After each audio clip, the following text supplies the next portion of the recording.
Hi everyone, hope you had a wonderful week. This is Victoria from crushcrypto.com and welcome to this week's market update on the crypto space. The crypto market continued its winning streak last week, with the overall market cap increasing by 14% to $441 billion. Bitcoin rose 5% to around $9,300, while Ether prices increased 13% to $684. In the current cycle, Bitcoin has been lagging behind the overall crypto market. As a result, Bitcoin dominance is down to around 37% from 45% at the beginning of April. With healthy consolidation in the past few weeks and with trading volume at its highest since mid-February, it is looking more and more likely that the worst is behind us. As Bitcoin prices are still over 50% below all-time highs, we believe that this new cycle is just getting started. Other than Ripple, all of the other major coins increased during the week, with Bitcoin Cash, Cardano, and Stellar outperforming with double-digit increases. Altcoins have been leading the charge in the current cycle. Over the next few weeks, we believe there will continue to be some interesting reshuffling among the top 20 coins. We also expect the ICO market to get hot again and good projects will likely sell out quickly. EOS outperformed with a 70% weekly gain as trading volume surged 150% from the previous week. This is likely due to improving investor sentiment in tokens as there were no major news coming from EOS in the past week. Tron also performed well with a 52% increase over the week. The project announced that Bittrex will be supporting their blockchain upgrade currently planned for June 21st. Bittrex recently listed TRX tokens on its exchange. Meanwhile, Icon moved up 39% as average trading volumes increased 100%. Icon recently co-founded D-Block, a blockchain accelerator based in Korea that will invest in and support various blockchain projects.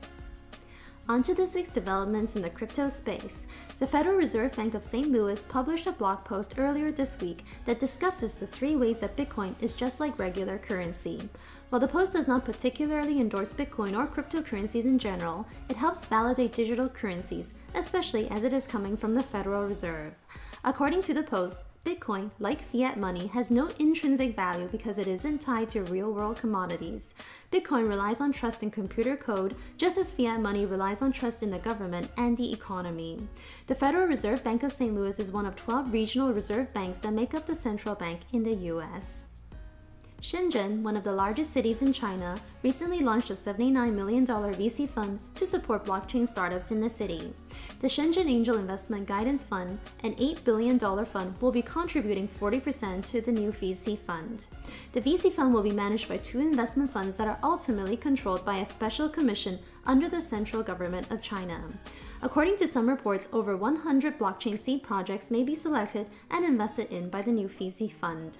This latest development demonstrates that the Chinese government is supportive of blockchain-based innovation. A few days ago, Nasdaq announced that it will be providing smart market surveillance technology to help Gemini monitor the crypto market. Gemini Trust Company will be using this technology to monitor across all of its trading pairs as well as activity across its auction process.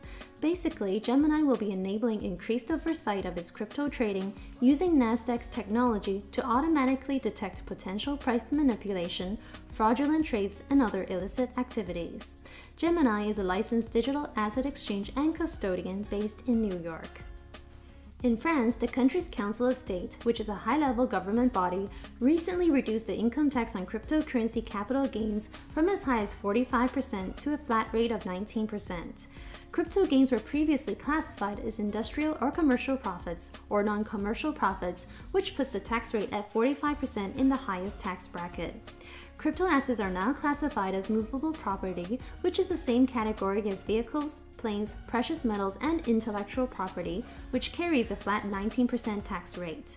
This move will help incentivize citizens to invest, as investors can keep more of their profits from trading in the crypto market. Profits from Bitcoin mining are still subject to the original tax rates. AMD, one of the largest semiconductor companies in the world, reported that crypto mining demand may have accounted for as much as 10% of the company's first quarter revenues this year. According to the CFO during the earnings call, blockchain was approximately 10% of AMD's first quarter revenue. For the full year, he expects the percentage of revenue coming from blockchain to be in the mid to high single digits. And here are a few other notable news from this week. To access the URLs, please download the PDF version of this presentation. The link is available in the video description. Thank you very much for taking the time to watch our video. Please check out our weekly report at crushcrypto.com for more information and links to other articles and news from this week. Hope you're having a great day, and we'll see you again next week.